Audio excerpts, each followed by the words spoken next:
سوال، بعض لوگ کہتے ہیں کہ مردے سنتے ہیں یا نہیں؟ صحابہ کرام رضی اللہ تعالیٰ عنہم میں اختلاف۔ بہت بڑا سوال ہے کہ بعض لوگ کہتے ہیں کہ مردے سنتے ہیں، بعض کہتے ہیں نہیں سنتے۔ یہ اختلاف صحابہ کرام کے دور میں بھی تھا۔ یہ سوال ہے، اب جواب یہ ہے قرآن مقدس اور صحیح حدیث سے جو ہمیں مسئلہ ملتا ہے وہ یہ کہ مردے نہیں سنتے، اللہ کا قانون ہے۔ ہم نے پوری زندگی اس مسئلے کو بیان کیا، ہمارے پیر سید عنایت اللہ شاہ بخاری نے بیان کیا، اور یہی نظریہ مولانا اشرف علی تھانوی رحمہ اللہ نے لوگوں کو سمجھایا۔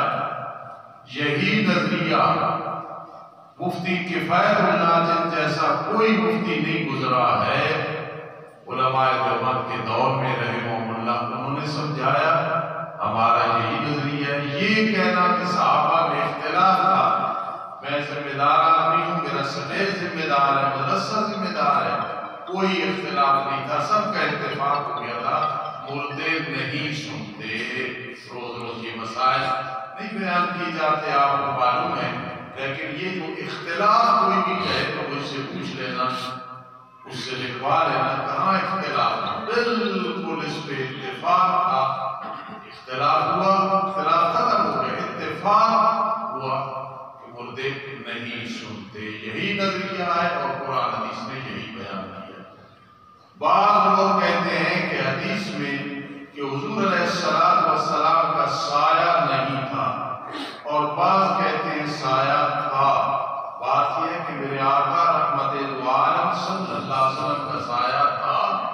حدیث سے ثابت ہے کہ میرے آقا آ رہے تو آپ کی ایک بیوی ہماری ماں نے فرمایا کہ اس طرح پہلے آپ کا سایہ نظر آیا، پھر آپ تشریف لے آئے۔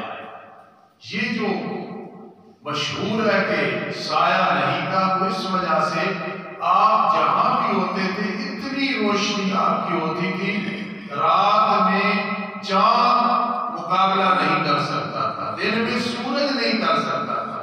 وہ اگر لوگوں کو نظر نہیں آتا تھا، اس کا یہ مطلب نہیں کہ آپ کا سایہ نہیں تھا۔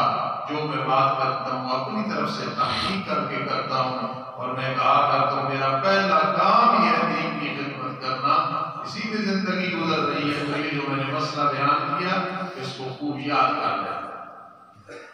ہماری کہیں سخت باس ہو گئی کہ حضور علیہ السلام کے سر مبارک میں جوئیں نہیں پڑتی تھی، ہمیں اپنے استاذوں نے بتایا ہے۔ ایک مولوی نے کہا نہیں، ام حرام ایک عورت ہے، اس سے ہے کہ نہیں، نبی اکرم صلی اللہ علیہ وسلم کے سر مبارک سے کسی نے جوئیں نکالی۔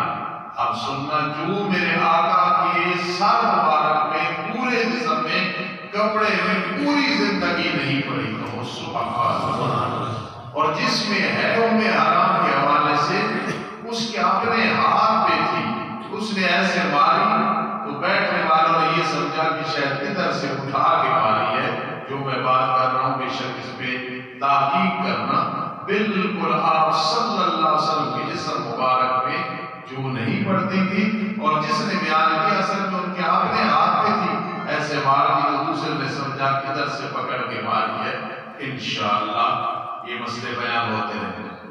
استاد اگر کوئی مسلمان یہ کہے کہ حضرت عیسیٰ علیہ السلام کا دوبارہ آنے کا ثبوت نہیں، تو وہ مسلمان غلطی پر ہے یا نہیں؟ جواب یہ ہے کہ عیسیٰ علیہ السلام کا دوبارہ تشریف لانا صحیح حدیثوں سے ثابت ہے، بخاری شریف، مسلم شریف، صحیح حدیثوں سے ثابت ہے کہ وہ دوبارہ قیامت سے پہلے آئیں گے، پھر ان پہ اسی قانون کے مطابق موت آئے گی، پھر وہ دفن ہوں گے حضور علیہ السلام کے روزے انور میں۔ یہ جو بات ہے کہ کوئی ثبوت نہیں ہے، بالکل غلط بات ہے، یہ عقیدہ رکھنا کفریہ ہے۔ پر رفعہ اللہ نے زندہ اٹھا لیا، پھر وہ آئیں گے قیامت سے پہلے۔ اسی طرح نبی اکرم صلی اللہ علیہ وسلم والا کلمہ پڑھیں گے، ان کا آنا اتنا یقینی ثابت ہے کہ اگر کوئی انکار کرے تو وہ کفر ہے۔ اللہ سب کو ہدایت نصیب فرمائے۔ استاد جی، اللہ کے سوا کوئی مختار کل ہو سکتا ہے یا کہ نہیں؟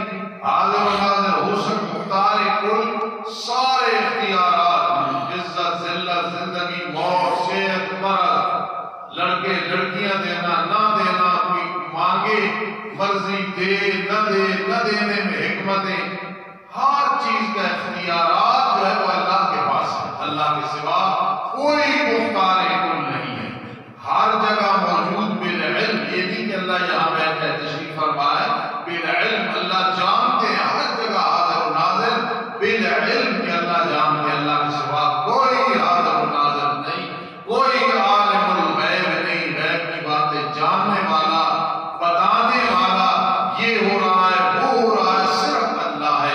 انبیاء کو اطلاع دی تھی تو انہوں نے آگے بات کر دی۔ ابراہیم علیہ السلام نے گھر میں فرشتے آئے ہیں، بچڑا ڈھونڈ کے لے آئے ہیں، پتہ نہیں چلا کہ انسان ہے یا فرشتے ہیں جی۔ اسی طرح یوسف علیہ السلام کنویں میں ہے، یعقوب علیہ السلام کو پتہ نہیں چلا کہاں سے پتہ چلا، خوشبو محسوس کی تو فرمایا وہ ابھی زندہ۔ حضور علیہ السلام کے کتنے واقعات ہیں کہ آپ نے سلام بھیجا، فرمایا کس نے لہسن کھایا ہے؟ کوئی جواب نہیں ملا۔ کس نے لہسن کھایا؟ پھر فرمایا بھائی میں اس لیے پوچھ رہا ہوں کہ مجھے سمیل محسوس ہو رہی ہے۔ ایک صحابی رضی اللہ تعالیٰ عنہ، اللہ کے پیغمبر، میرے سینے میں تکلیف تھی، وہ نے میں نے مرہم بنا کے یہاں لگائی ہے، فرمایا کہ وہی ہے، ایسے نہ کیا کرو۔ تو دیکھو کتنی واضح دلیل ہے کہ عالم الغیب کون ہے؟ اگر کوئی ہوتا تو حضور علیہ السلام۔